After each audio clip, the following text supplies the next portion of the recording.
मावशी, हे सगळं जेव्हा घडलं त्याला तू साक्षी होतीस, म्हणजे तुला सगळं माहिती असेल ना?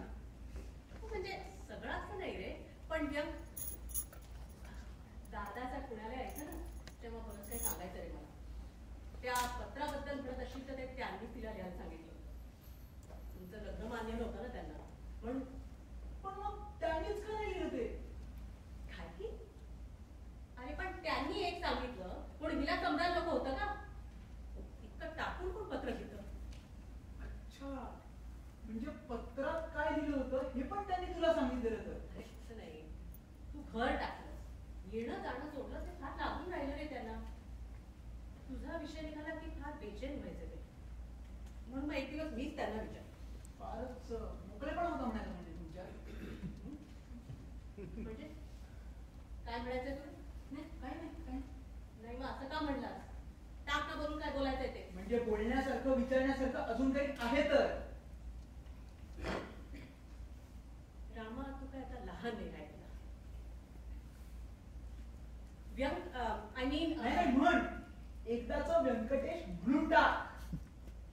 आताच म्हणालीस ना मी मोठा झालोय. येतय आता माझ्या लक्षात येतय तुझं एकटं राहणं, लग्न न करणं.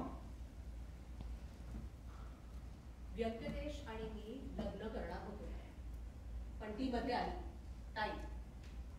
तिच्या शाळेच्या समारंभासाठी ते गावी आले होते, म्हणजे मीच त्यांना तशी विनंती केली होती म्हणून. तर कपालेश्वराचं मंदिर, तळ आमराई दाखवायला म्हणून घेऊन गेली आणि मुळं घातली ना त्यांना. अंतर्बाह्य पुरुष होते ते. तिच्या आव्हानाला सहज वश झाले आणि मग पुढे तिला त्यातून दिवस गेले. आणि एक मिनिट, हो, त्यांच्या त्या बळजबरीच्या लग्नानंतरही संबंध होते आमचे.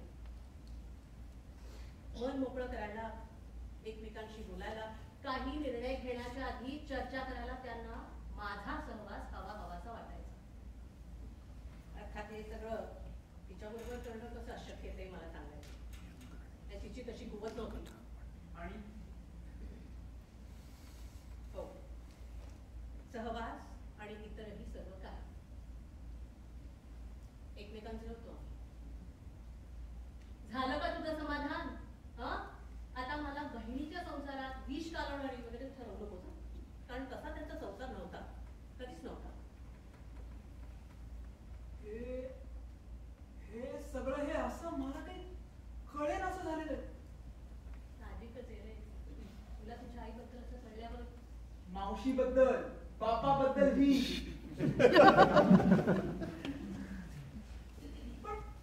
पण हे सगळं हे असं तर मग राजा काकाचं काय? राजा भाऊ त्यांचं काय? म्हणजे तो माझा बाप नाही? अरे त्यांचं काय या सगळ्यात? आणि तुला असं का वाटतंय? अगं मला वाटत नाहीये, दादांनी मला असं सांगितलंय. नसं असतं तर त्यांना लग्नाला उभं नसतं केलं का त्यांनी? काय अवघड होतं का काही? असा उभा जन्म रडत काढला असता का त्यांनी? अगं असं समोर बसवून टिप गाळत डोळे पुसत त्यांनी हे सगळं मला सांगितलं. बाप म्हणून माझा स्वीकार का नसेल केला त्यांनी? त्यांनी सांगितल्या क्षणापासून मिंधेपणानं जगत आलोय मी, स्वतःच काहीतरी पाप केल्यासारखं. स्वतःविषयी, आईविषयी घृणा बाळगत आणि राजा काकाविषयी तिरस्कार. पण या सगळ्यात तुम्ही राजा काकाला का बोललं असेल? त्याला बदनाम करायला की आईला? अरे तर तू कुठे चाललाय? अगं डोक्यातली जळमट साफ करून द्यायला चाललोय. त्याच्या डोक्यात अशी राख घालून घेऊ नकोस. संपलंय सगळं आता. काय संपलंय? माझं मिंधेपण, मनात अशी ओकारीसारखी साठून राहिलेली घृणा. अगं अपराधीपणाचा अजून एक बोझ चढलाय माझ्या डोक्यावर, ते हलकं करून घ्यायला चाललोय. तुला असं नाही का वाटत की त्यांनी काहीतरी विचार करूनच हे सगळं केलं असेल? नक्कीच, पण हा विचार केवळ त्यांच्या पुरता होता आणि कदाचित तुझ्या पुरता. मला एक सांग, तुमच्या या संबंधांविषयी आईला काही माहितीये? हो, म्हणजे मी तिला सांगितलं. कधी? आज? म्हणजे तुझ्या त्या अंतर्बाह्य पुरुषाची आयुष्यभर छाती नाही झाली वाटतं आईला सांगायची. अरे तसं नाहीये, मी तुला सांगितलं ना, त्यांना त्याची गरज वाटली नाही, त्यांचा तसा संसारच नव्हता. मावशी मला एक सांग, काल वकिलांनी मृत्यूपत्र वाचून दाखवल्यावर तुला असं नाही का वाटलं की तू दुसऱ्याच्या हक्काचं काहीतरी हिरावतेस म्हणून? तुला का वाटेल म्हणा तसं, आयुष्यभर तू तेच तर केलंयस. पण मला वाटलं तसं वाटलं या मालमत्तेवर पैशावर माझा काय हक्क आहे.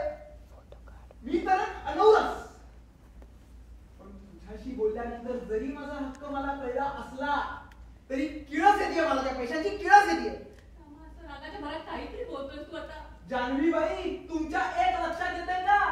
तुमचा व्यंकटेश माझा बाप एक नंबरचा पाजी आणि हलकट मनुष्य होता ते.